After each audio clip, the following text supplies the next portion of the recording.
Welcome to the Floor Academy podcast. I'm your host, Kyle Hadeen, former installation contractor and boutique store owner, bringing you helpful information on how to better manage your business, go from owning a job to freeing up your time, being more efficient, and hopefully more profitable so that you can accomplish the goals you want. We're doing that every week here on this podcast. Joining me this week is Chris Rogers.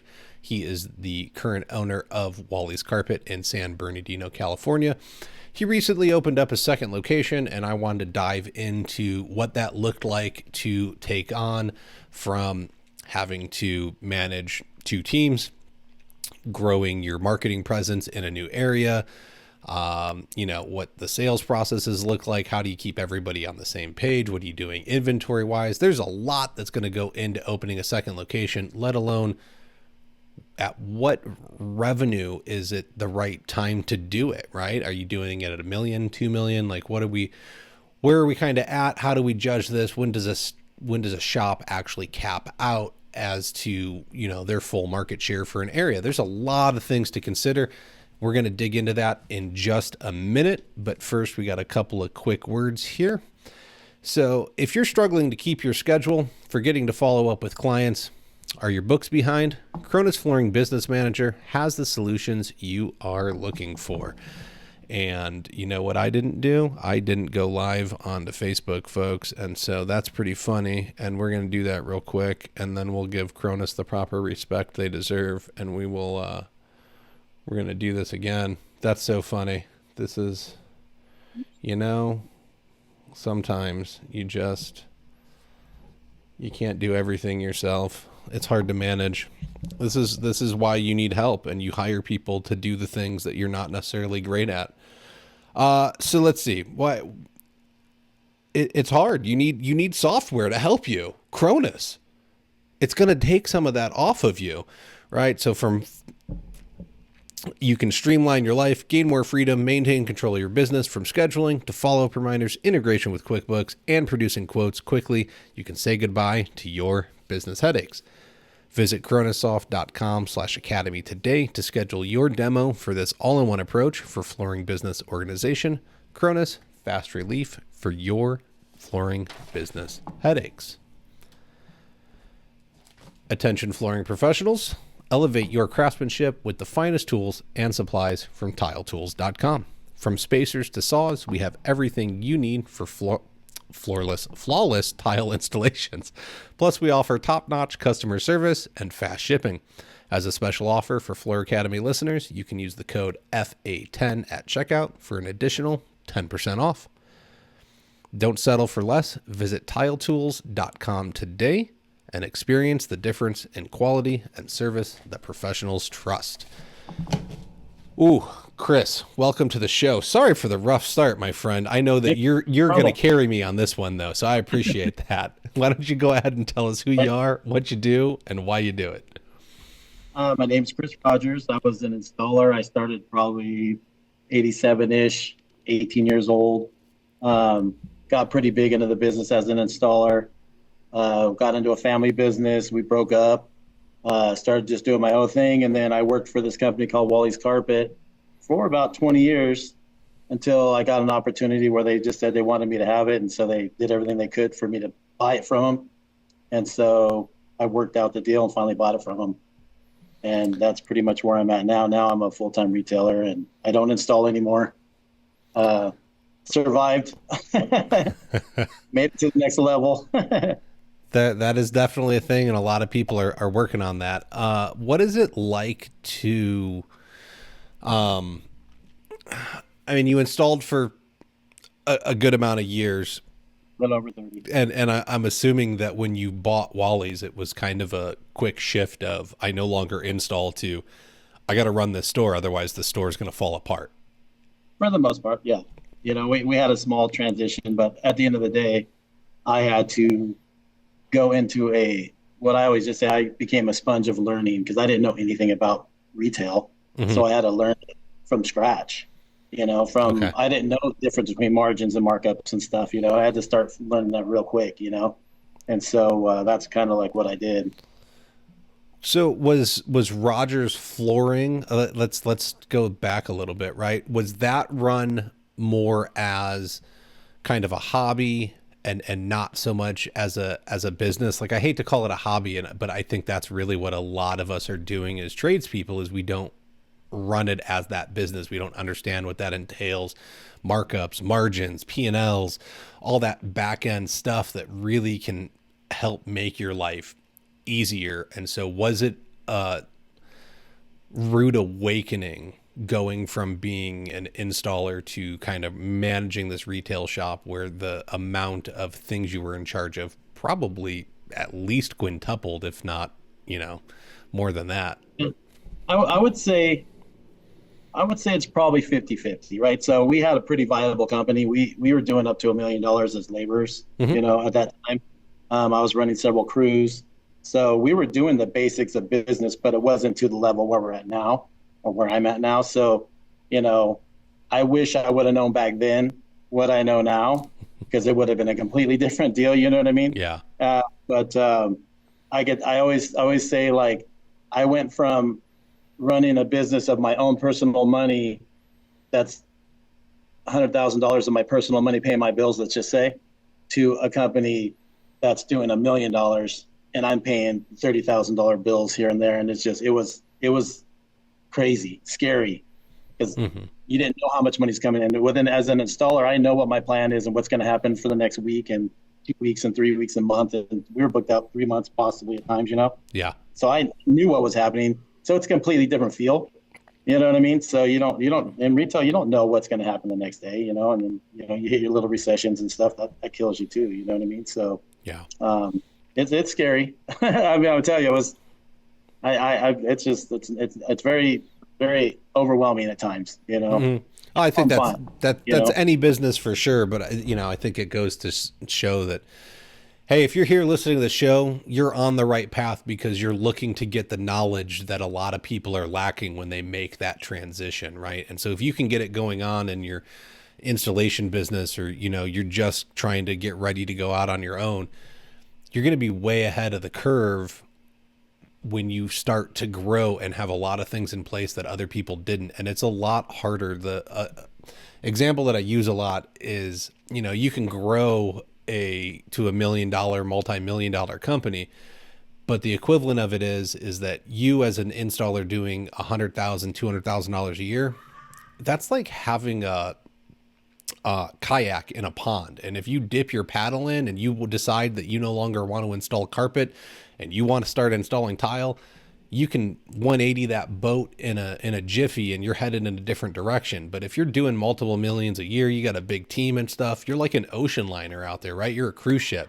How long does it take to turn a cruise ship around and get it headed a new direction? It's not so easy. So the more time you put in at the beginning, getting systems and processes and learning how to, actually manage a business, and what these terms are and why you need them, and how to communicate with different people and what professionals you need where, it's going to make your life a heck of a lot easier as you start to scale that business out.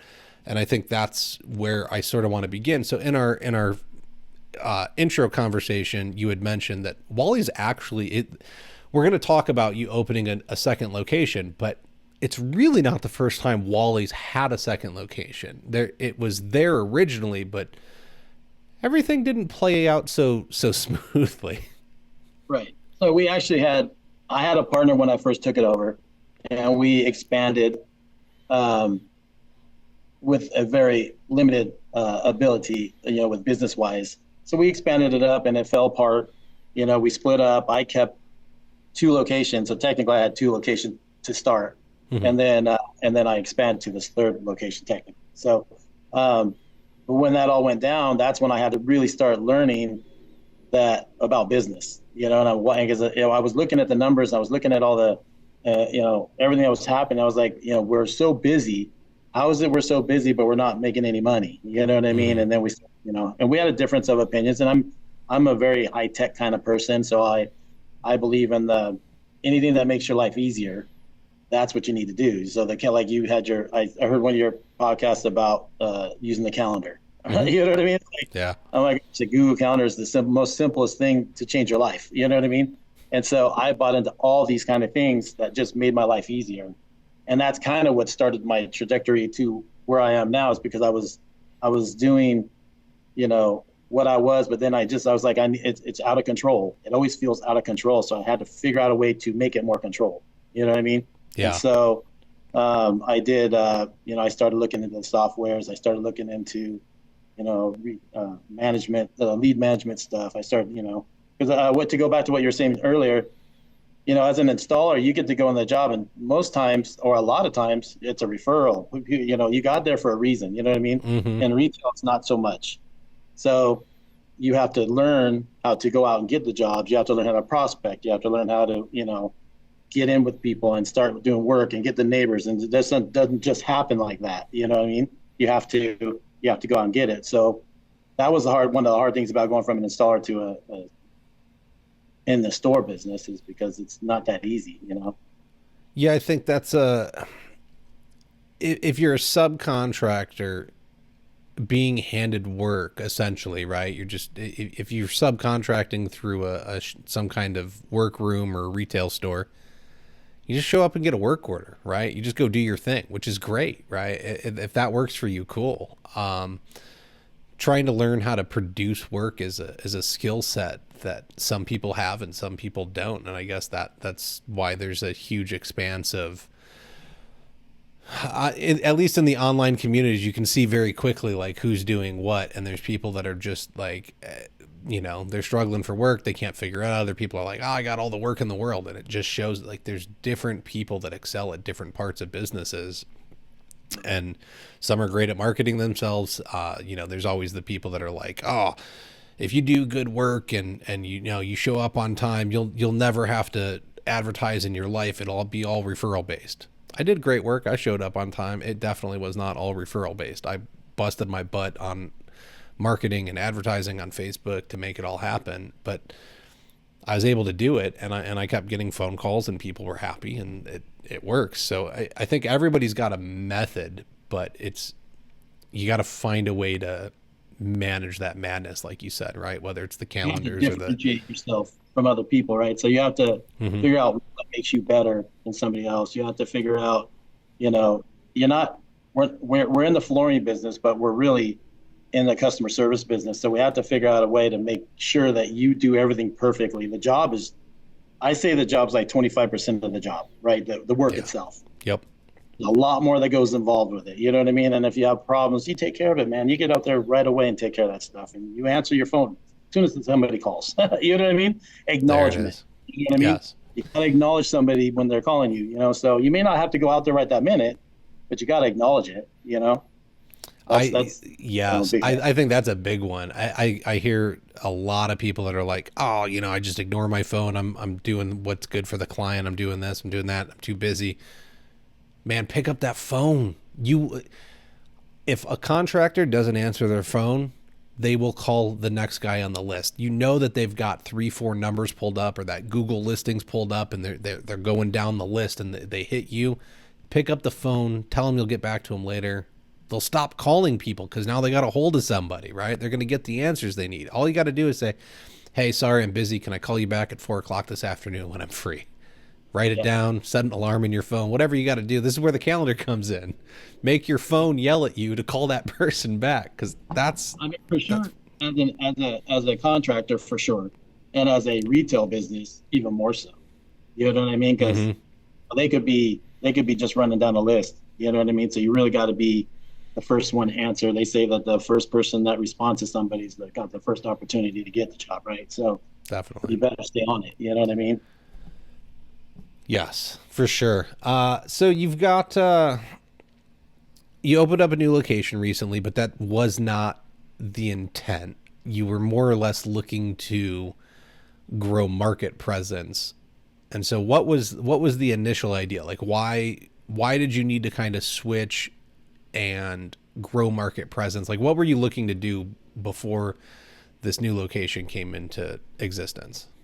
So so to go back a little bit farther than that, even. So, I started out and we were doing very well. I wanted to do even better. Like I said, I started learning stuff, and, I went out and everybody's listening might know, there's the Jason Goldbergs, there's the Jerry Levinstein, there's the Brian Ellis. I started getting involved with those people and started learning a lot of stuff about the business side of things. And I just saw a bigger picture. And, as an installer, I had some downfalls in life going through. So I wasn't at the place where I needed to be at 50. You know what I mean? Like I wish things could have been better, but they weren't. So this is my exit plan.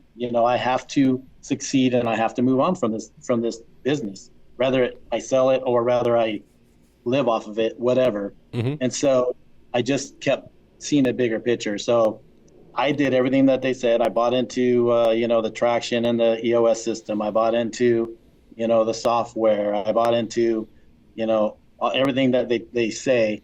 And we just started growing extremely fast. You know what I mean? So I went from $1 million to $2 million to $3 million to $3.5 million. We went down a little bit this last year because the economy took a dump or whatever, but we're in sight to go right back up. And so I was like, what can I do now? So I started looking into the shop at home. I was like, I started looking around as another location and there was so much money. You know what I mean? It was like buildings were, the properties in California, I'm going to be paying $10,000 for a place that's, tiny, And so I just kept thinking, well, man, if I spent that money in advertising, how much better could I do? And I've already learned how to do prospecting. I've already learned how to do these other things. So what if we just took all the stuff that we learned and just moved into a new place? And then I just backed out because it was just so much money. So then I decided to do the shop at home program. So I started advertising in the area that I'm at now. And I just started pounding it out with shop at home kind of stuff. And I just kept hitting good. I mean, it's been working great. And so one day, a post comes across on Facebook. Honestly, it was just this guy wanted out. He had a tile store, and it was in a place where I wanted to be. And so I went and talked to him, and he's like, "Dude, I just want to retire. I want to do an asset sell. Just you buy everything I got, and you can have it." So that's what ended up happening. So I fell into it kind of that way, and then. Within a week, I decided I hated everything that he did. You know what I mean? Like the floors were like, the flooring store, it's every 4 feet's a tile. You know what I mean? Like it was horrible colors, horrible design. So I ended up just completely revamping the whole store. And now it looks like a complete designer store. And that's going to be my basis. I mean, this is going to be hopefully a big place. And that was kind of how we got to where we're at. You know what I mean? Okay. So let's go back, right? Let's talk about shop at home. So you've got 2 locations. They're doing well, and you're looking to expand. How do I prospect more, get to more areas? And obviously in California, I will agree that yes, it's expensive. And so even if you were, God, what cheap is probably $3,000 a month for some like retail / like flex space that has a little bit of industrial storage for you. And like that's super cheap probably, but that's $36,000 a year. For $36,000 a year, you can buy a used van. You already have a retail location, so you're $36,000 on a van. Couple $1,000 more if you can't work a deal with your suppliers to get the displays to go in. Yep. So call it 45 at the max is like super over budgeted. Right. But that gets you something that can go anywhere and show people what they want. Why that's almost a no-brainer to go that route with the cost of having like the overhead of a store. Right now, I got to put employees in it. I got to get a phone. I got to pay lights, internet, get a computer in there instead of an iPad. The question is, how much do you get out of like in comparison if you did? So I don't know if there's anybody that could tell me if I would do better if I was just doing shop at home in my area, or if I'm doing better because I'm, a standalone store, a brick and mortar. So I don't know about that, but all I know is at least it gives you a feel like at least you get in there and see how you can do. Because Wally's it's been around so long, so it already has a name, and I'm not so far away that it's not like they don't know it. You know what I mean? Like it's easy to look it up and figure out what it is. You know what I mean? With 70 years of history, you're definitely not. Yes, you should. If you're not known after 70 years, then right. Wally and the owners after him and you have been doing it wrong. I hate to say it, but that, and I know that's not the case, but Man, if you'd been a family business and been around for 70 years and people are like, who are you? Like, Yeah, exactly. man. So that definitely, I think that's a huge help. But how far, like from location one, location two, what is the like general service area? 10 miles, 20 miles? Yeah, Do you, I'm like, I'll go as far as I need to go. I don't well, really I get it, but but that's what I'm saying. It's like on average, because space opens up, it's a new area where Wally's isn't as well known, right? So it's but obviously it's outside of some distance. So these stores got to have an average of like what you're servicing. And I would think in most metropolitan areas, that's fairly normal. I think most of my work was like I ended up working the two cities that I worked in the most are maybe 20 miles, right? Like everything was probably like somewhere between 15 and 25 miles away from my house. that's about right. And I think we're about 25 miles apart, 25, 30 miles apart Mm-hmm. of each place. And Okay. so it was just, again, that was just random. I mean, I knew where I wanted to be in my next move, and I got other spots where I want to go to, and I didn't really think about the distance from the original. What I really thought about was, I know these areas. I've been in this area a long time. I know these are hot spots. Like in the flooring business, I could sell, because in this area, in this new place, it's 5,000 square foot houses is normal. Mm-hmm. Well, I could sell you the cheapest flooring in 5,000 square feet and still make a ton of money. You know what I mean? So that's kind of my thought was, if I could be in an area and reach those people. My original store is in San Bernardino, which is not as big. Most of that, they're a lot smaller houses. 2,000 feet is more average. Mm-hmm. And so, I kind of looked at it that way. You know what I mean? I'm trying to look at the area and see, what we could do in that kind of an area. We Well, have the customer service, so we could beat up on people because nobody else does. mm-hmm. That's the plan.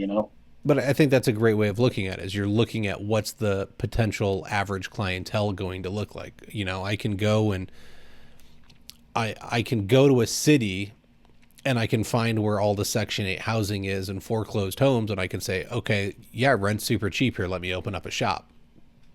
Can anyone afford what I'm offering? Right? Like, is that going to get me the best? Is that going to be the best clientele for me? Or I can say, hey, there's 5,000 square foot homes over here. It's going to be a little more expensive to run, but they, have an average income of $250,000 a year. They, there's people that are driving average cars around. It looks like they're, they have disposable income. This is probably a much better fit than somewhere where people are probably living paycheck to paycheck and can't afford to upgrade their house. Right. So that's a great point to make on, I'm looking at locations. Where am I going to go? What makes the most sense to be able to expand? It's not just about finding a location. I'm looking around right now, and I found a spot that's a mile away from a floor and decor one way, and it's a mile away from a carpet one the other way. And I was like, that's probably not that bad, right? You're kind of sandwiched in the middle of a well-established business and the other one that's like the hot new thing, but people get frustrated by it. And so being able to have that personal touch, that might not be that bad of a place to be. And then it's a good town where, average income, $150,000-$200,000, right? It's like, all right, I can work with that. That's a clientele that I'd be familiar with working with, and I know would have the ability to make the purchases.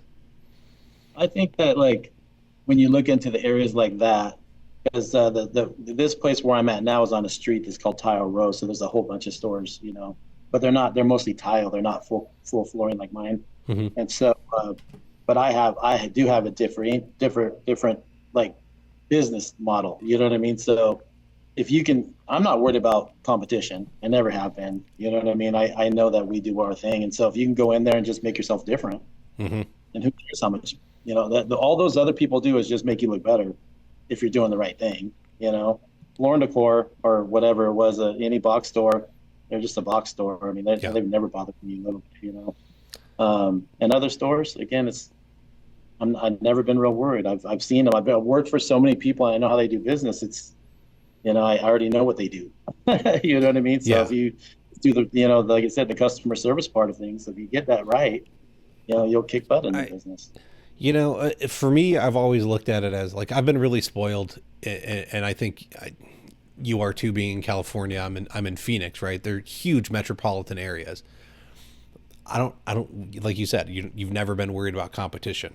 I don't think we have to be, right? There's way more than enough work. There's clientele for everybody. If you want to run the high end business that caters to everybody and bends over backwards, you can do that. If you want to find people that, you can get by paycheck to paycheck, you want to operate on very slim margins and try and do a volume thing, you can run that business. It's really competition is something like for me when I'm looking at, towns with 50,000 people in it. Like if there's two tile guys in towns with 50,000 people, and then there's a couple of smaller surrounding towns and maybe the total population is 100,000, yeah, you probably got some competition, right? Maybe then you need to be worried. But I think for a lot of us in more major metropolitan areas, you're 100% correct. Like go do your thing, find a way to stand out, and you're going to be able to grow that brand, be recognized for it, and just do what's right. Don't, Right. there's no reason to cheat people. There's no reason to just do what you say you're going to do and deliver on it, right? Find so Yeah, a little bit of follow up sometimes, and then logos and all that. That's huge. mhm, Name recognition, social media and driving your trucks around, like you said, with the wraps. That's all basic. definitely. Well, and like you have the Wally's logo. If you're not watching live or you're not checking out the YouTube, Wally's like a giant, like goofy looking at like the Philadelphia Flyers dude, right? Not the Flyers, the baseball team in Philadelphia, right? Like they got the goofy Heard that before. green dude, right? Like it's just this goofy green ball logo guy, but you're not going to forget it. You're going to recognize it when you see it and be like, oh, it's that thing. And so I think that's, great branding on your part or Wally's part, whoever kind of came up with it, right? Like it's just there and it stands out. It's memorable. Yeah, it was not by accident. It was a thought I had a long time ago of having a yarn ball. And my wife, she works with special needs kids, and she was in art class one day. Mm, She just doodled one up, and this is the exact copy of her doodle. And nice. so we just left it at that, and it's always been, and it gets catchy. Everybody comments on it. Hmm. So that's what it's all about, to be recognized. There you go. So you obviously you wanted to expand, you wanted to get a new area, you knew that area existed, and it was you were looking to do the shop at home kind of thing, set that up. You can just add the marketing in that area, drive a van out. You got everything there. You can pull it into the house, piece of cake. But this shop came up. The guy wanted to do an asset only sale, and so what did you'd already mentioned like you looked at it, you kind of lived with it for a minute, and you were like, nope, this has got to go. I can't live with this. It's disgusting. I need to set it up to work within my systems. What that process look like? Because you you had two shops going, you have a setup, you like, did you redesign this? Did you have some fixes that you wanted to implement at the other locations that you put into this one, or was everything pretty much dialed in and you copied, or did you come up with something completely new? Like what went into setting this up, because you have lessons learned. I feel like I would have never made any kind of moves if I didn't feel like my setup was good enough. And yes, we've had some hiccups because it is another whole place and stuff. Hmm. So we're working through some small stuff, but for the last year, I implemented the Broadloom, software system. So, and I was already figured a lot of that part out. You know what I mean? So, because I have the software ready, all I had to do was put a new computer over here with the software, add a location, and everybody does the same exact thing, but Hmm. just at a new place. You know what I mean? So, I prepared. You know what I mean? It was part of my plan. Part of the EOS system is to make goals and plans and what you're going to do to get there. And that's kind of like what I did. I just made my 3 months, my 6 months, my 1 year plan. I got a 20-year plan really. Hmm. And so if you plan it, and it took longer than I thought because it's the new software is a nightmare to learn. You know what I mean? Oh yeah. So it wasn't easy, and I actually started with another one first, and then I bounced on that one, and I came into Broadlooms and I did theirs.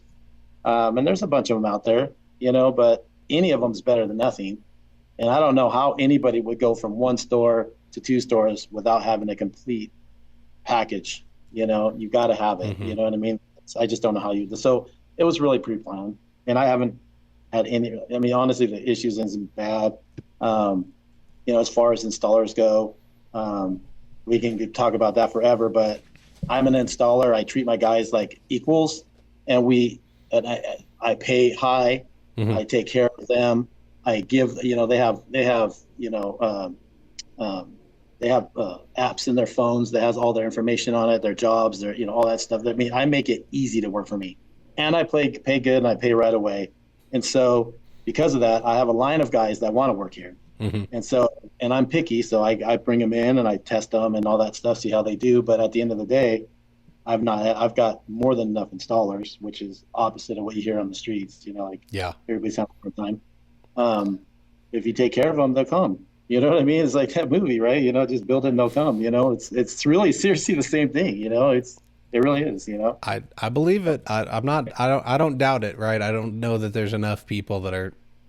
Again, I think coming from an installer, moving into retail store owner, you definitely have a different appreciation for the industry than some people that just pick up and buy a franchise or hop into it, or the store's kind of handed down to them. There's at least for me, like, this industry changed my life, and I just want to give back to it, right? I want to make sure other people are able to be successful like I've been able to, and it's changed my life, not just with monetary value and what I'm able to accomplish and give my family, but it's been very rewarding just to be able to change somebody's home. It's been rewarding to have a skill set that has helped other people and make them able to not only go and install better, but maybe manage their business better. So I think I don't know that happens all the time when you just, buy a franchise and you're like, I just have this thing that's going to generate an income. So right, exactly. No, I agree. I mean, I've been in it my whole life. I mean, my parents, my dad, where they had a decorating store, so I grew up in the business. And it's not all I know, but it's a main, like, what I know. Mm-hmm. And so, I've been from the very bottom to the very top, and now it's and everything in between. So, it just makes perfect sense to be in it. You know what I mean? And you can make it. You can make it from an installer and work our way up. You just got to plan it. And Definitely. Be a sponge for. That's the key, is that you didn't stop learning, right? And then you surrounded yourself. I mean, I'll call it out again, right? And I'm sure you've seen it. I'm sure you've had the subs that are the salty dudes that stand in the back, bitch and moan and complain, and nothing's ever good enough, and no one treats them right. And you chose to be different, and you went and found the people that were doing well. You surrounded yourself with them, right? I mean, you're listing out Jerry Levinson and Jason Goldberg, Brian Elias. He hopped into this. He built up a large flooring presence very quickly after doing another multi-million-dollar operation. Jason is on his way. He's over 100 million, and I haven't been able to get him on the show lately. I would love to get him back on, but in conversations with him, I know he's told me, he's like, I'm working on $1 billion. That's crazy numbers. Nobody's doing that. I think the largest thing right now is like 365. It's under 400 million, I think. And he's like, nope, going for $1 billion in revenue with my business. Like, that's crazy numbers. So you hang out with people like that. It's, I mean, it'd be nice, but I don't want to do that. I don't know that I would want to be that big, but being around somebody with that much energy, it's infectious.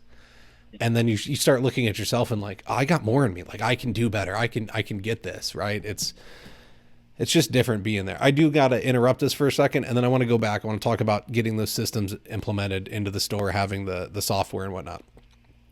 The rumors are true. GoBoard Pro is available and approved for steam showers. GoBoard Pro was developed with the pro contractor's ease of project use in mind. Panel sized at 48 by 64 inches will limit waste on your project. They'll require less seams, meaning less sealant is needed. And best of all, you can space those beautiful blue GoBoard fasteners out to 12 inches without requiring washers. Visit www.jm.com/GoBoard for more information and all of the product details. Schluter Systems is all about providing products and systems that ensure durable, functional, and beautiful tile installations, with an emphasis on education through their nationwide workshop program for professionals. The goal of the company is to offer innovative solutions to the tile industry that solve common challenges faced by installers. Their product line includes over 6,000 items, including tile trims, uncoupling membranes, floor heating systems, waterproof building panels, shower systems, and thin-set mortars. For more information or to register for a workshop, visit schluter.com. Don't forget, links are always in the show notes. Go check them out. Let them know you found them through the show, and the sponsors appreciate that, and I appreciate you letting them know where you heard about them. Okay, Chris, so you open a location and you're talking about, you have a back end computer system in place that's keeping track of orders and clients and prospects and where they're at in the system and all of that. Did you hire anybody new to put over there, or did you just rearrange some of your team for the time being and then you'll look to add more members later so that it's not as, I don't know that it would be as much of a struggle to train them up if you have a good enough system, right? They should pick it up fairly quickly, but did you teach somebody the system and put them in place over there, or did you move members around? So what I did originally was I learned the system, and I had to learn all of the system, not just the selling part of it. I had to get the back end and all that. But I have one of my guys learn who's really good at computers too. Mm-hmm. And so we both learn. And then when we are done to training, we started training everybody else to what they need to learn. And then from there, I've really actually had the hardest time trying to figure out who to bring here, because everybody's kind of good where they're at. You know what I mean? Like, everybody's got their role going and they're just doing really well. And so I was probably down to maybe 4 days a week working, before I did this move. And I've been one of the ones that came over here. And then I actually, my son wasn't in the company, and I just hired him to be in the company. Okay. And I gave him an opportunity. It was one of those, he was out doing his own thing. I actually confronted him, asked him if he wanted to take a chance and go with it. So now he works at this store with me, and then my bookkeeper works here too. So we always have somebody, okay. But eventually there'll be 2 salesmen more that are going to handle all of the leads and stuff. Because right now we're just mixing everybody up, So there's everybody has a seat in their store, but some guys are coming over here to measure for this store. You know what I mean? We're kind of bouncing a little bit. So that's kind of like how we're working right now, just making it work. So you've picked up hours because you now open this location, but I think that's interesting, right? Because you said I got down to 4 days a week, and now you're doing more than that. But there's the beauty of business, is that you decided you got your business dialed in, that you were able to reduce your workflow, and then you said, this is the crazy entrepreneur thing that we all do. It's too easy. I must make it more difficult. And we go and do that. But then you jumped back in and you made it more difficult, but you're looking to find a way to buy yourself back out of that. So are you actively looking for salespeople to add to the staff over there? Are you looking to replace somebody that maybe has a shorter commute if they move over to that store at one of your other locations? I'm actively looking for probably 2 people. Not necessarily just for this store. It might be replacing somebody at another store to move to the store, type of a thing. My end goal is, and you've heard them say this before, is, I like to work on the company, not in it. I don't like being a salesman. I don't like helping customers necessarily. I want to build up and do the next thing that I'm going to do. That's my plan. And so, it's taken away from my plan right now that I'm doing it, but this is part of the plan. So I guess I got to just accept it. You know what I mean? So, but my goal would be, Jake, my son, he'll probably turn into a salesman. I just hired an outside salesperson that just does prospecting also. Okay. So that's a one-man guy that just goes out and goes after, outside sales stuff. You know what I mean? So I'm kind of all over a little bit, you know what I mean? Which I didn't plan on. It just kind of happened, But I mean, man, you really try to throw every wrench in this wheel you can to get it to stop spinning. Yeah, exactly. Maybe we should have waited on this interview. This isn't. Don't do what Chris does, folks. Yeah, right. And everybody's like, don't tell me you're doing something else. Let's get this one going first. That's well, I mean, that would be the EOS system that you're talking about, right? Let's get it done, let's get it built out, let's get it finished and running smoothly, and then we can kind of tackle the next thing. But I get it. There's a lot going on. If you find somebody that's pretty good at what they do and they're self-sufficient, right? If he's truly an outside sales rep, he's probably 100% commission, and you're like, you want to sell my brand, dude? Have fun. Go. Here's what I'll pay you. I'm going to give you every tool. Yeah, every tool. Yeah. We built this place in like 4 weeks from scratch, and Okay. I mean, I had all hands on desk and then we've only been out really with advertising and stuff for a couple weeks now, at the store, and I've already made in this store more than I paid for. So, Okay. it's doing well. Yeah, it's doing well. You know what I mean? So at that point, now my brain's going, okay, what now? What can we do now? What's next? It's working. So How much of it has been people coming in because of it being the old location, and how much of it is because people are recognizing the brand new Wally's logo on it? So there's actually 3 options. There's the very small amount of people that come in because there was a store here before. 2 is it's on Tile Row, so you get a lot of people coming in on the street. But with my branding outside, and I'm at the very beginning of the street, I get to catch them quick. So they come in as they're coming into the neighborhood, and then we try to grab them and not let them go. You know what I mean? So it's number 2, and then the advertising, we're getting a lot of that. So, okay. So what was that like to implement? Did you just move a campaign to a new zip coded area essentially online, or did you did you have to change the demographics of what it was to dial into the new area? What did it look like to because I'm assuming you just took the campaigns that you had in place and shifted them over. We sat down, and I'm a firm believer of, with your advertising and your social media and your websites and all that stuff, if you're not having a meeting several times a month with them, you're wasting your money. So I'm constantly, either once a week, I'm sending them an email saying, hey, we need to change something, or let's try this or whatever. Or, we're in a Zoom meeting and we're talking about it, whatever. So I actually designed actual special boards, new pages that are designed for each location, each town, each city. You know what I mean? Like, so if you're like, see one of my Google ads, and let's just say, like, when I started doing the advertisement here, let's just say Rancho Cucamonga, which is not the town I'm in. If you're in Rancho Cucamonga and you click on one of my ads, it goes to a Rancho Cucamonga page that's connected to the website. So it makes it look like you're in all those towns. You know what I mean? So we built a whole bunch of stuff like that. We did a bunch of grand opening stuff. You know what I mean? We're coming into town, and it's our 3rd location kind of stuff. But at the end of the day, the demographics were the same, because I was already going after that demographic anyway. We didn't change much of that, but we just kind of branched out those ones. Yeah. So I pretty much I didn't try to change any of my stuff with the other stores. I just added to what we're doing. So tripled it, I guess you could say. Just added a 3rd more advertising. Added to the budget, added a new area to kind of key into. And I'm also huge on social media. So if you're not doing that, you're blowing it. You know what I mean? So I'm constantly putting stuff on social media. That's the free stuff. Why would you not be doing that?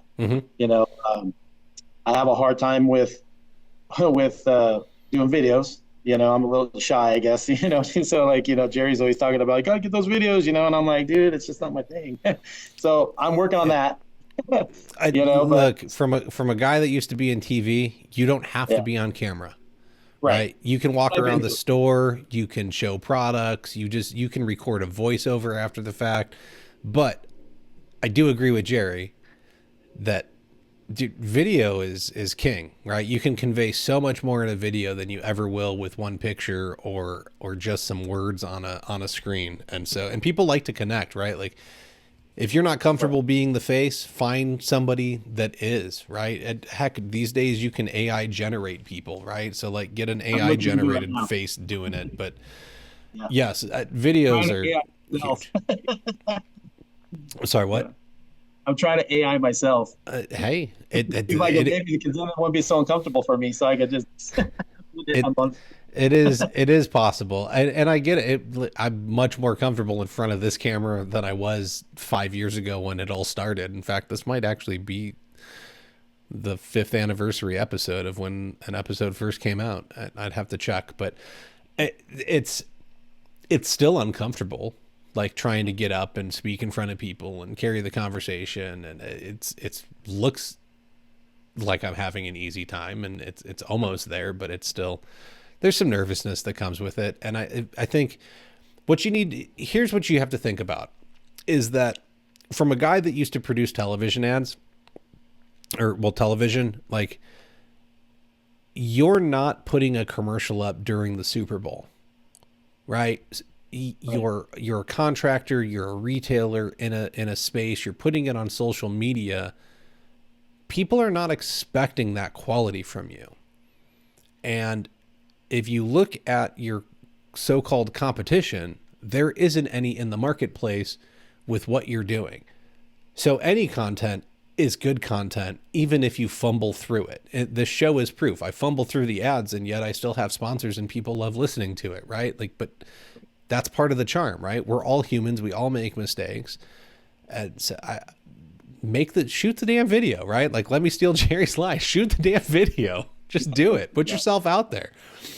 And they're not hard. I think something that a lot of people should do is, if I asked you to go talk to your salespeople and figure out what the 10 most frequently asked questions are, that's where I would start. I would get my 20 most frequently asked questions from my salespeople, and I'd film a video about every single one of them, stick them on the webpage, stick them on my YouTube, stick them on my Facebook, stick them on my Instagram, everywhere, right? But now those questions are answered. Now I don't have to do that.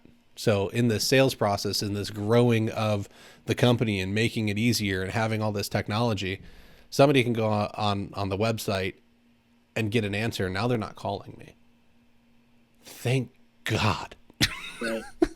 The less phone calls I get, the better, right? I want a phone call saying, come out, book now, right? Or just like get the email that says, I've got a measure at 9 a.m. on Friday morning, right? And there was never a phone call. It's just somebody saying like, yep, you're the one, come on out. That's what I want. So we're doing stuff like that as far as like I have a Calendly link that's on my website, but I also any response to anything social media wise or Yelp's responses or Google ads or whatever that come to me, I always respond with a link that says schedule your free estimate here, and we probably get 10 a week, and I've never even talked to those people. It was just an email that got sent and I responded like that. We'll call them before we go. You know what I mean? But I'm telling you, that kind of stuff you got to make it easier for your customers. Anything that makes it easy, that's what gets you the customers. I mean, there's a lot of them that just want that. They don't want to deal with a bunch of stuff, Yeah, I mean, I look at it, I try and build stuff for my wife because she hates picking up the phone. She doesn't want to call anybody. She doesn't want to talk to you if she doesn't know you. Like, if she has to schedule something with somebody, like, I will call and do it for her. Because if she can't do it online, it's not happening. Right? And so I just think about how many other women are there out there, and there's men like that too, but I'm just generally speaking, as retailers, we're dealing and flooring installers and whatnot, women are the general decision makers in this aspect, right? And so I'm like, how many more are there out there that won't call me because they're nervous and they need an easier way to get me into their household? Right. That sounds bad. They need an easier way to have someone come out and talk to them about their project. There we go. And I mean, also the texting and the, all that stuff. Yeah, all these things make it easier to communicate with people. I mean, you got to take advantage of it, because it really does make a difference. Correct. I'm not going in. I'm the guy that walks in go to buy furniture, and somebody's coming up to me and they want to, I don't want to be bothered. Just leave me alone or whatever. There's a lot of people like that. I mean, it's probably more that than not. I would bet. They'll come to you when they're ready. That's that's the way I always look at it. But, I would agree. Yeah. So you made the comment that you got this place for a steal. You've already in a month essentially of it truly being open, you've already made more than you paid for it, which is awesome. what was it like to? You said you did it as an asset sale, so essentially just kind of whatever you had laying around in the place is what the business sold for, and I'm assuming that wasn't much. No, no, there was he had a because it was a tile store, so he had 7,500 square feet of tile outside, and then he had 25,000 square feet inside, roughly. Hmm. And I didn't even calculate what was outside because it's been sitting outside for a while. I just calculated what was inside, and if I figured if I sell it for $1 a foot, type of a thing, you know, that's would cover the cost of what I need, roughly. And so that's pretty much how I worked it out. You know what I mean? It was just a wild guess. And if I lost, big deal. It wasn't that much money. You know what I Well, mean? at Really. that price, no, not for a retail shop No, location. And I'm no. assuming he doesn't own the building. You took over a lease or something. Yeah, I just took a release and I met those people first to make sure that that was cool. Okay. But I basically gutted the inside. And then one of the things that really made it easier for me was I am a Floors to Go dealer, which is a Abbey Carpets. Hmm. So they decked me out with all of the showroom. Okay. So it didn't cost me anything to do the showroom, which is part of that's part of the deal, right? I mean that Well, costs a lot too. If you I was didn't going do to say that, it's not that it didn't cost you anything. You're already paying yeah, for it as part of yeah, your yeah, it's part of franchise it's fees. part of my program. Yeah, yeah, exactly. But I mean, it didn't come out of my pocket, so it wasn't like I had to come up with money out of my pocket. There was Hmm. not a lot of out of the pocket money to do this. Just start paying rent and come in. Yeah. Um, and then just hope for the best. But like I said, I pre-planned a little bit, so I was already advertising in the area. As soon as I knew I was doing it, I bashed the area with a lot of advertising. Just throw my name out there. You know what I mean? So far it's working. Good. I no, that's awesome. I'm happy for you. Right. It's Yeah. great to see that come up story of I started here and I I keep leveling up and getting bigger. Is there a number that you look for with your locations of like this is kind of capped out for my area of like what they can realistically do revenue wise a year? I think that in the locations where I'm at now, they're around 2 million is the and those stores are small. I think this is probably a $5 or $10 million store. Mhm. And so I kind of go more by location and when I come up with those numbers or whatever. I did some calculations and stuff, but Are you uh, talking based on like physical size or like just the area they're in? area, Like, yeah, the area. Like I said, the houses are bigger. mhm. I've also remember I worked in these areas, so I know what's around here. You know what I mean? I worked in I worked a lot of places, so, but yeah, if you consider what I used to do in these areas at that time, I know like how big the houses are and where they're at and all that kind of stuff. So that really makes a difference, Mhm.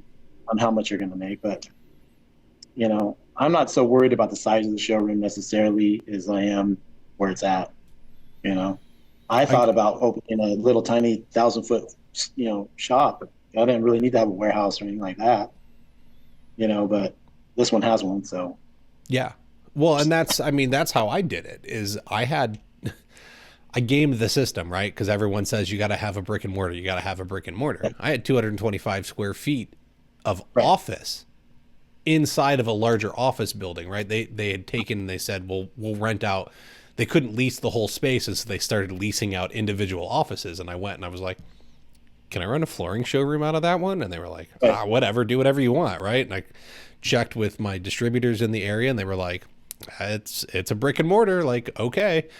So I loaded it up with displays, and all of a sudden I had a showroom. So 1,000 square feet will actually get you a full retail location, but yeah, it's possible because I think from Inland Empire, it's probably a drive to get to some of the distributors. But living in Phoenix, I was super spoiled of everything was half an hour away. Like I think there's a lot of people that think you have to have warehouse space in order to be a retailer, and you have to be able to have the forklift and get the shipments, and it's not the case, right? I was driving my truck and trailer over to somebody else's warehouse, right? Go to the distributor, they loaded up with their forklift, and then I just drove it out to the client's house and delivered it myself and an afternoon after I finished up another project, and then next week's stuff was there ready to go.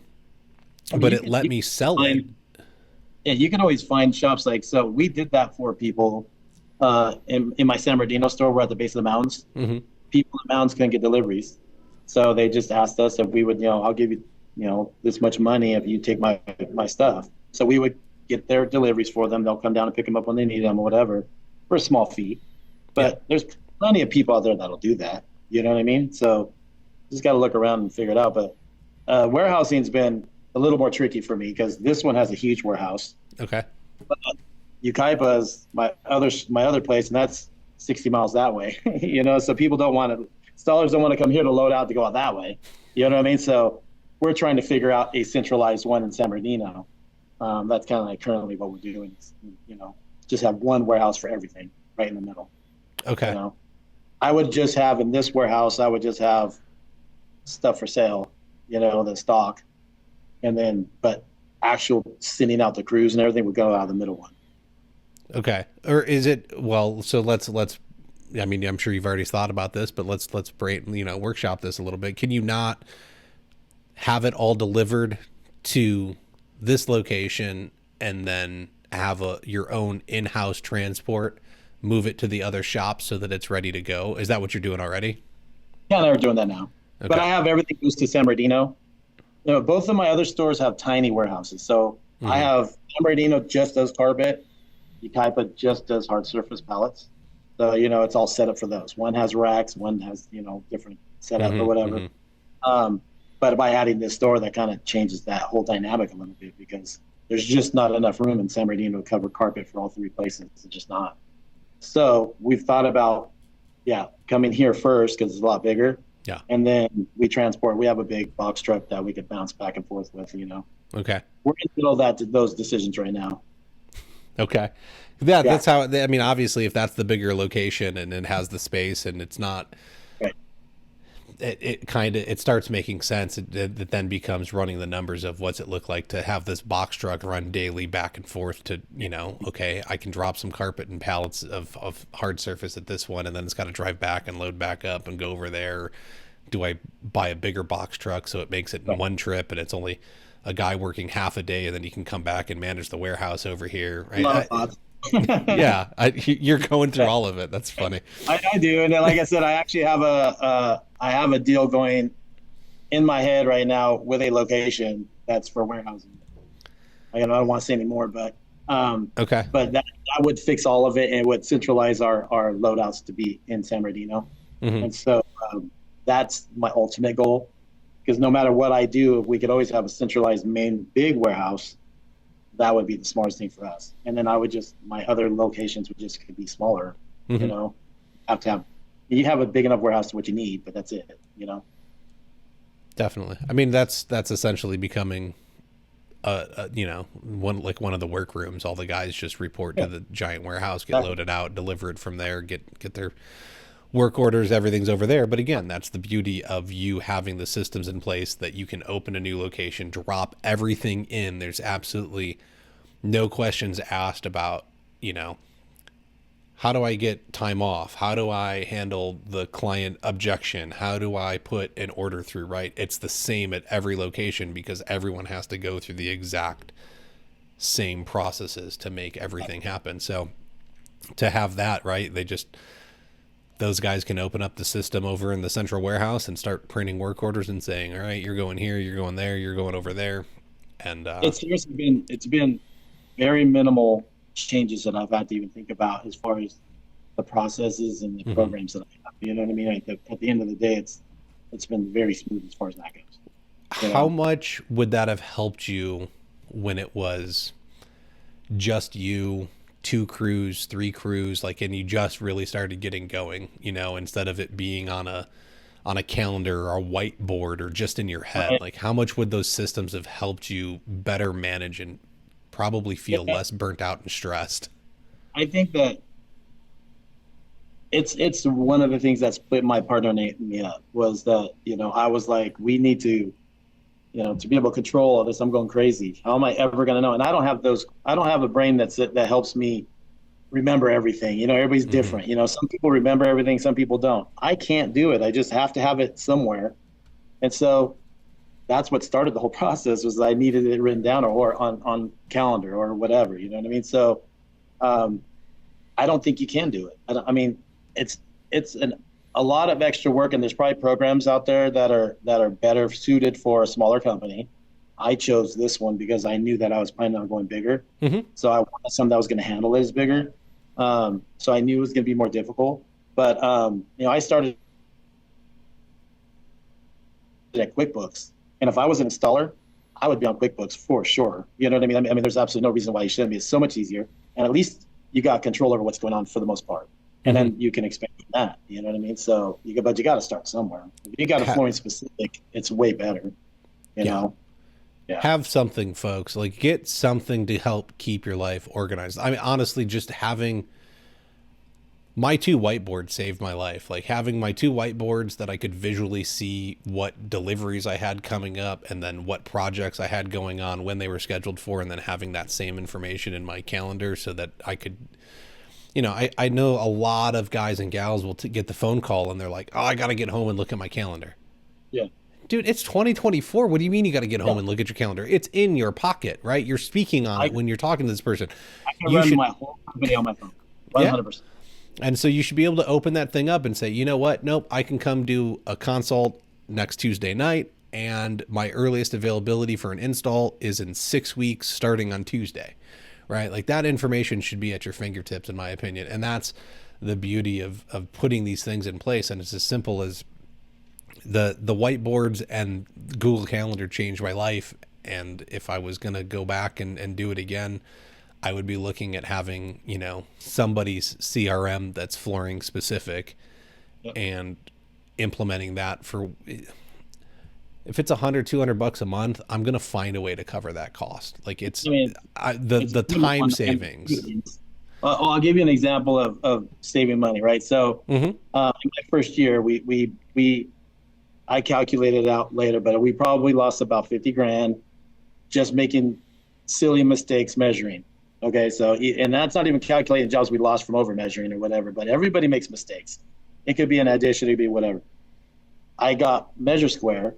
That was my first software that I bought. And I got Measure Square. So we go out, we start measuring jobs, and we have, maybe 5 a year, and they're small mistakes. It's never anything major.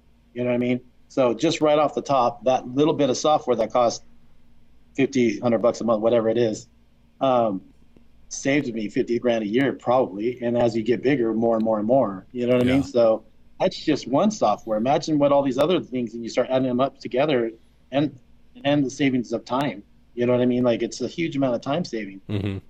Like, to not do it just seems crazy to me, it also makes you look better to the customer. I walk in and I got a laser, and you're going to, and I'm showing drawings and stuff, and they're like, man, that last guy was flipping a tape measure, and he was 100 yards more than you. You know what I mean? Whatever, Yeah. I guarantee you mine's going to be accurate, Well, not just that. I think you're talking about the time efficiency, and I think a lot of people get hung up on, I don't want to learn. Yeah. Man, you might spend 2 days learning, right? That's you got a time investment of 16 hours, but what does that save you on the back end? If you can do every consult and measurement 15 minutes faster now because of the software, how many measurements are you going to do before you make up 16 times 4? That's 64. You probably do 64 or more in a year, right? So in 1 year, you've saved that time, and now every year forward, you save all of that time, right? So if you can do 15 minutes, you could fit in a couple more measurements a week. You can go home 15 minutes earlier. Like, I don't know what it's going to be for you. You choose where you want to spend it, but you get it back, right? I think that's the beauty of business is, like I said earlier, right? You had bought your way out of some of it, and you opted to make life more difficult, get back into it, ramp it up, and now you're going to work your way back out of it. But that's the beauty of it when you start really organizing your life, is that you gain that control that you wanted when you said, I want to own a business. And then everyone is like, owning a business is crap. You're busy all the time. You can't, you can't do anything. It owns your life. It doesn't have to. Like, that's your choice, right? You're choosing to make it that difficult.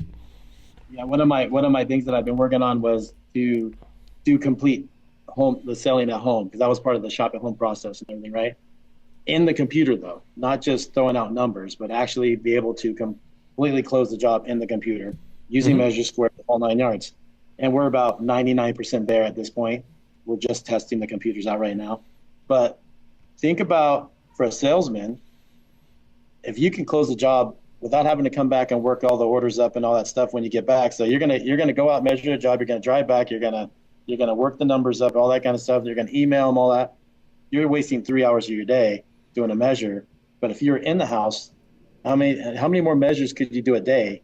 So you're going from two measures a day to four, doubling your income possibly. You know what I mean? Like, I mean, Yeah. just because you have the software in place to do it, it There's, just makes I, sense. yeah, if you would have asked me when I started this podcast, I would have been against the in-home sell tactic. Yeah. 5 years down the road, a lot of education later, if I was still running, that's what I would be doing. I would know my numbers and I would be able to close in house and not have to go anywhere. Because honestly, Mrs. Jones called you, man. She just wants a damn answer. She just wants to know. So tell her the price. Like, what? There's no big secret. Right. Just tell her the price. Yeah, I believe that it is just an opportunity. You know what I mean? It's not a hard sale. It's not pushing anything. I'm just letting you know right now. If you want to do it, you can. And if you don't, you don't. That's fine. You know what I mean? But at least, Correct. If you got to give them an opportunity, you got to give them a number. Well, Otherwise, the next guy behind you might, and you're just going to lose an opportunity just because you didn't give them a number. Yeah, you don't get what you don't ask for. You don't have to sit there and be the big national chain and super duper bid them out of the ballpark and then drop 10 grand off and high pressure sales tactic them into signing, right? But you can sit there and say, hey, it's this much. I got an opening starting next Tuesday. I can get you on. I just need a $5,000 deposit check and we can get you on the schedule and get everything ordered and ready to go. If that sounds good, sign the dotted line here and then say no. All right, cool. Hey, I'm going to send this out to you. I'll email it. You'll have it. If you got questions, I'll follow up with you in a day and we can talk it over. I mean, don't you think, like, if somebody's already invited you to their house, they've already come to you, they've already looked you up online. They probably know just as much as anybody else about, like, if they've already seen you on Yelp, they've already Googled you, whatever. They trust you enough. If you give them a decent number and they like it, they're going to take it. You know what I mean? Why wouldn't they? They've already, you're there, so why ruin that opportunity? More than likely, yes. I think there's always somebody that's going to want to, I got to talk it over with my husband. Well, you're just not ready to buy, right? Yeah. That's fine. Like, but this is where learning, again, being into education, things like that, right? Go pick up Chris Voss and Never Split the Difference. Go get the Art of Persuasion the Cialdini book, right? Like, start learning about sales tactics and find out what the actual objection is. I think that's what everyone, I don't want to be a high pressure sales. I don't want to manipulate anybody. You're not manipulating. You're just asking questions, right? Like, because the answer of, I got to talk it over with my husband. Well, why? Yeah. Like, is this not what you wanted? Like, what's the actual objection, right? It's not that they need to talk it over with their husband. There's something that they don't feel comfortable about. What didn't I explain well enough for you to make this decision now? Somebody told me with that particular situation that there's a expectation, right? So somebody has a figure, right? And you've given them a number and they don't feel that value that you've given them equals what they want to pay, right? Mm-hmm. So there's only two options. You either lower how much it costs or you bring up their value. So I always tell my guys, you take that opportunity to build up. Then let me tell you why we're the best ones. Or let me tell you why, but maybe you haven't given them the whole 9 yards, I'm going to give you a lifetime guarantee on your labor no matter what. The materials that you're choosing has a 60 days, no questions asked warranty, all these things that we offer, it's just things like that. You got to build yourself up, to make it. And then, that's my only battle against that, is you got to build yourself up to be worth it, Yeah. So, yeah, I mean, that's it. Anything we didn't hit on about opening the location that we want to talk about? Any struggles that kind of came up or, pitfalls that you see that you might mention? No, I feel like, how are you ever going to do something if you don't take a chance? How are you ever going to, get better, so you got to take the chance, but just be prepared and try to learn as much as you can. study as much as you can, learn whatever it is, talk to the right people, you get a couple mentors in there that are doing better than you know what I mean? Like, this, if I know somebody that's doing 10 million, I'm talking to them, say, I always ask people questions, plan it, Yeah. and then do it. But I was scared to death in the beginning. That's why I went partners with somebody. You know what I mean? And I blew it. I wish I would have started earlier on my own, but it didn't work out. So, but now I know. Yeah, just go for it. Just don't be scared. Anybody that's already decided that they want to own their own business, and you're sole proprietor, LLC, S corp, whatever you are, right? If you're out there working on your own, you've already decided to put your own livelihood on the line every day. Right. Any other decision you're going to make after that probably isn't that big of a deal. Exactly. Like, Chris has great advice here, right? Go take the risk. You already risked everything. It's not going to hurt you to risk it a little bit more again. Generally not, especially if you're doing all right and you're trying to have that safety bank account on the personal side, the safety bank account on the business side, right? You're building in some redundancies. If you're not making crazy decisions, you're probably going to be all right. Everyone's got a risk appetite that works for them. And so, sometimes you stick your toe over the line and other times you take a giant leap, but like I said, I wasn't ready. Just happened. And I jumped at it. I said, you know what? I'm going all in. I think when a door presents itself though, right? Like you've got to be, it's nice that you were in the position to be able to do that, because it stinks when you're like stressed out of your mind and you something comes up and you're like, oh man, that'd be great. It's just not a good time. So I think, trying to find a way to manage your company that allows you to take advantage of those situations when they come along is a much better place to be than constantly having the wheels almost fall off, right? Because then you're going to miss a lot more opportunities. Yeah, set yourself up so when the opportunity does come around, that you're able to do it. I guess that's the best advice, I agree. I think that's perfect. All right, folks, I think that's going to do it for us this week. I appreciate you tuning in. We got a couple of quick words here. Hey, listeners, it's nearing that time again. Time to remind you that the International Surface event is returning to Las Vegas, January 28th to the 30th, 2025. Mark your calendars now. I know you're not going if you don't put it on the calendar, you don't book that room, you don't buy that plane ticket. So just go do it. I know what it's like, right? If you don't block it out, you're going to take the job, and you don't need the job. You need to go network and learn about your industry and what's coming to it. Floor Academy podcast listeners will have the opportunity to register for free. Go ahead and use promo code Kyle when you sign up. That's KYLE. Whether you're an installer, retailer, distributor, or serve in another capacity within our industry, attending TICE is a solid resource to expand your knowledge and networking base. You can also learn about the newest and industry-leading products coming to market. Stay up to date with the International Surface event on Facebook or visit intlsurfaceevent.com. Ardex, providing innovative solutions for the construction industry for 75 years. From our game-changing tile and stone installation products to our easy-to-install TLT shower systems, we've got you covered. Our industry-leading moisture-controlled products like Ardex VB100 ensure a solid foundation for our best-in-class lineup of self-leveling underlayments and subfloor preparation products like Ardex Feather Finish and Ardex Feather Finish XF. At Ardex, we are building tomorrow. Visit us to learn more at www.ardexamericas.com. Again, don't forget, links are in the show notes. Check out flooracademypod.com for more.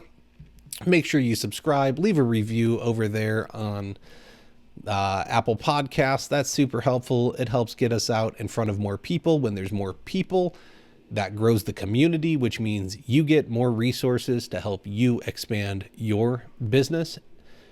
And make sure to check out the masterminds, flooracademypod.com/mastermind. If you are struggling with accountability, if you want to know what it's like to try and grow your business, if you want to talk to others that are motivated to do the same thing and be surrounded by them, We form groups of 5 business owners. We meet every 2 weeks.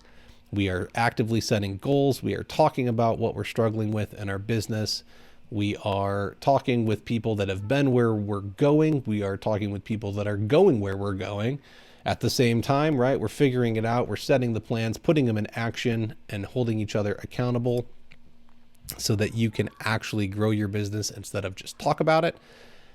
And if this show is helping you, you can go to patreon.com/Floor Academy. Even $5 a month would help continue the show to exist, keep coming at you, and I would very much appreciate it. Thank you again, Chris, for joining us. I appreciate all of your insights and sharing some of your flooring story.